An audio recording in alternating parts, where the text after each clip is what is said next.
Qaradağ rayonunun Lökbatan qəsəbəsində yerləşən Heydər Əliyev mərkəzində Yeni Azərbaycan Partiyası Qaradağ rayon təşkilatının yaradılmasının 33-cü il dönümünə həsr olunmuş Heydər Əliyev ideyalarının işığında Yeni Azərbaycan Partiyası Qaradağ rayon təşkilatı 33 il mövzusunda tədbir keçirilib. Tədbirdə YAP Qaradağ rayon təşkilatı sədrinin müavini Faiq Qurbanov, Qaradağ rayon icra hakimiyyəti başçısının səlahiyyətlərini icra edən başçının birinci müavini Emil Abbasov, YAP mərkəzi aparatının təşkilat şöbəsi müdir müavini Rafael Gülməmmədov, Milli Məclisin deputatları Aydın Hüseynov və Səbinə Xasayeva, YAP Qaradağ rayon təşkilatının və Qaradağ rayon icra hakimiyyəti aparatının əməkdaşları, şəhid ailələrinin üzvləri, Qarabağ qaziləri, rayon ictimaiyyətinin nümayəndələri və partiya fəalları iştirak ediblər. Tədbirdən əvvəl iştirakçılar Heydər Əliyev mərkəzinin qarşısında ucaldılmış ümummilli lider Heydər Əliyevin abidəsini ziyarət edərək önünə gül dəstələri qoyaraq əziz xatirəsini ehtiramla yad ediblər.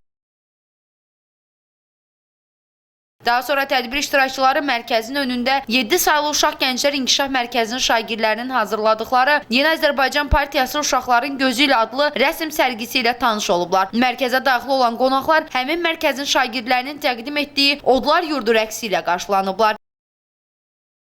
Daha sonra Yeni Azərbaycan Partiyasının və YAP Qaradağ rayon təşkilatının fəaliyyəti haqqında videoçarx nümayiş olunub.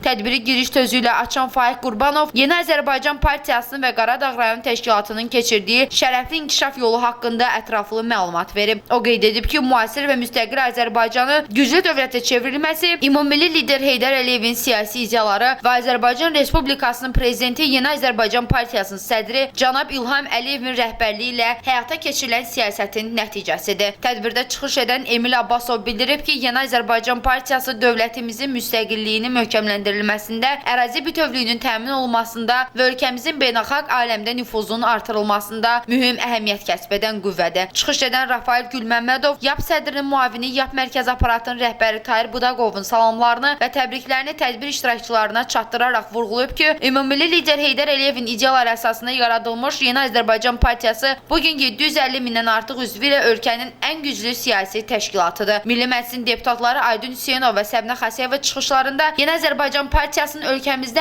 ən nüfuzlu partiyalardan biri olduğunu vurğulayaraq ölkənin ictimai-siyasi həyatında mühüm yer tutduğunu vurğulayıb. Çıxışlardan sonra Qaradağ rayonunun ictimai-siyasi həyatında fəal iştirak edən bir qrup YAP üzvü, həmçinin rayonun inkişafında fərqlənən müəssisə və təşkilatların nümayəndələri, eləcə də yubiley yaşı tamam olan partiya veteranları, YAP Qaradağ rayon təşkilatı və Qaradağ rayon icra hakimiyyətinin fəxri fərmanları, diplomları və qiymətli hədiyyələri ilə təltif olunublar. Partiya sıralarına yeni qəbul edilmiş gənclərə YAP-ın üzvlük vəsiqələri təqdim olunub. Tədbirin bədii hissəsinə partiya fəallarının ifasında Azərbaycan və Qarabağ mahnıları səsləndirilib. Həmçinin Səməd Vurğunun Azərbaycan şeiri bədii qiraət olunub. Banu Hüseynli, Səs TV xəbər.